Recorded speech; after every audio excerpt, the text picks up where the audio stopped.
قرآن کریم کی سورہ دہر میں جنت کے عرفہ درجات حاصل کرنے والوں کی نشانی خداوند کریم نے کچھ اس طرح بیان فرمائی ہے۔ بسم اللہ الرحمن الرحیم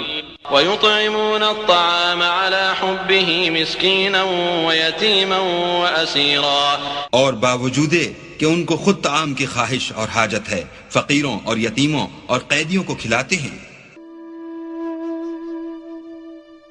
الخدمت فاؤنڈیشن ضلع گجرات قیدیوں کی گردنیں چھڑانے کے لیے حکم الہی کی تعمیل کرتے ہوئے جیل میں قیدیوں کی فلاح و بہبود، دیت اور جرمانے چھڑانے کے لیے اب تک 25 لاکھ روپے سے زائد خرچ کر چکی ہے۔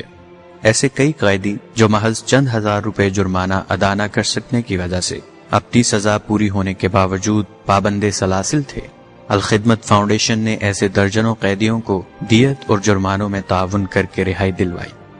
جرمانے ادا کرنے کے سلسلے میں جب قیدیوں سے نشست کی گئی تو رہائی پانے والوں میں سے ایک ایسا قیدی بھی تھا جو صرف 18,000 روپے کی عدم ادائیگی پر 6 ماہ زیادہ قید کاٹنے پر مجبور تھا۔ جیل میں موجود قیدیوں کو بہتر سہولیات مہیا کرنے کے لیے الخدمت فاؤنڈیشن جیلوں میں اپنا حصہ ڈالتی رہتی ہے۔ اس سلسلے میں الخدمت فاؤنڈیشن نے ڈسٹرکٹ جیل گجرات میں پینے کے صاف پانی کے water pump, electric water cooler اور پانی کی لائنوں کی مرمت کے علاوہ جیل کی بیرکوں میں ایگزاسٹ فین اور 25 عدد بجلی کے پنکھے بھی لگوائے۔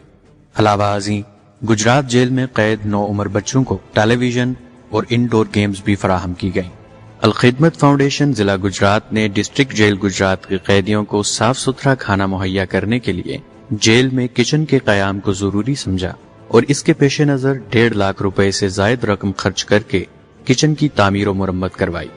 قیدیوں کے طبی معائنہ جات کے لیے فری میڈیکل کیمپس کا انعقاد بھی کیا جاتا ہے، جس سے قیدیوں کی کثیر تعداد مستفید ہوتی ہے، جہاں پر قیدیوں کو فری ادویات بھی فراہم کی جاتی ہیں۔ جیل میں موجود قیدیوں کی نظر کا چیک اپ کرنے کے ساتھ ساتھ ان کو فری اینکیں بھی مہیا کی گئیں تاکہ قیدیوں کو قرآن پاک کی تلاوت میں مشکل پیش نہ آئے۔ قیدیوں کے ساتھ خصوصی نشست میں ایک ایسے قیدی سے بھی ملاقات ہوئی جس نے جیل میں رہتے ہوئے قرآن پاک حفظ کیا اور جو سزا پوری ہونے کے باوجود جرمانے کی عدم ادائیگی کے باعث اضافی سزا کاٹنے پر مجبور تھا۔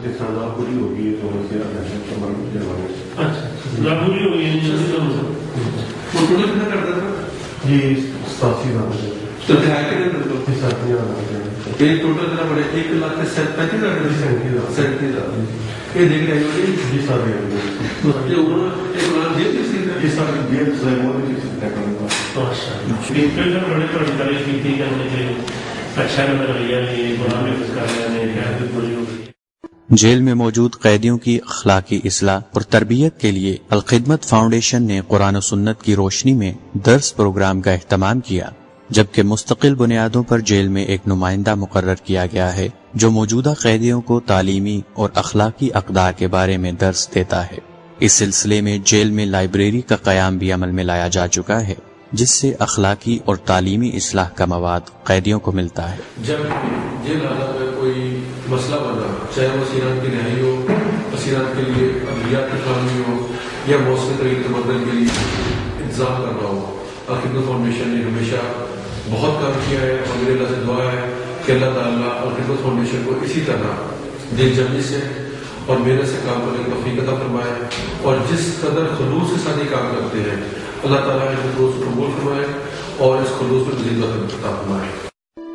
مظلوم اور مستحق قیدیوں کو فری لیگل ایڈ فراہم کرنے کے لیے الخدمت فاؤنڈیشن کے ساتھ وابستہ سینئر وکلاء خدمات سر انجام دے رہے ہیں۔ قیدیوں میں سے بعض ایسے ہوتے ہیں جن کے پاس کیس لڑنے کے لیے فیس نہیں ہوتی، جس کے باعث وہ قید کاٹنے پر مجبور ہوتے ہیں۔ ایسے درجنوں قیدیوں کو فری مدد، مشاورت اور قانونی رہنمائی فراہم کر کے رہائی دلوائی گئی۔ الخدمت فاؤنڈیشن کے اس قابل تحسین عمل سے کئی نوجوان جو غربت اور وسائل نہ رکھنے کی وجہ سے یا سیاسی اجارہ داروں اور وڈیروں کے ظلم کے باعث ناکردہ گناہوں کی وجہ سے جیل میں تھے،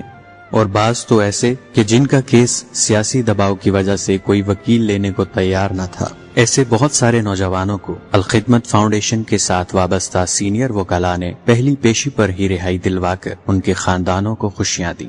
ایسا ہی ایک قیدی طاہر نوید جو الخدمت فاؤنڈیشن کی مدد سے گجرات جیل سے رہائی پا چکا ہے، LLB کی تیاری کر رہا ہے اور معاشرے کا مفید شہری بن کر ملک و ملت اور والدین کی خدمت کے جذبے کے ساتھ میدان عمل میں ہے۔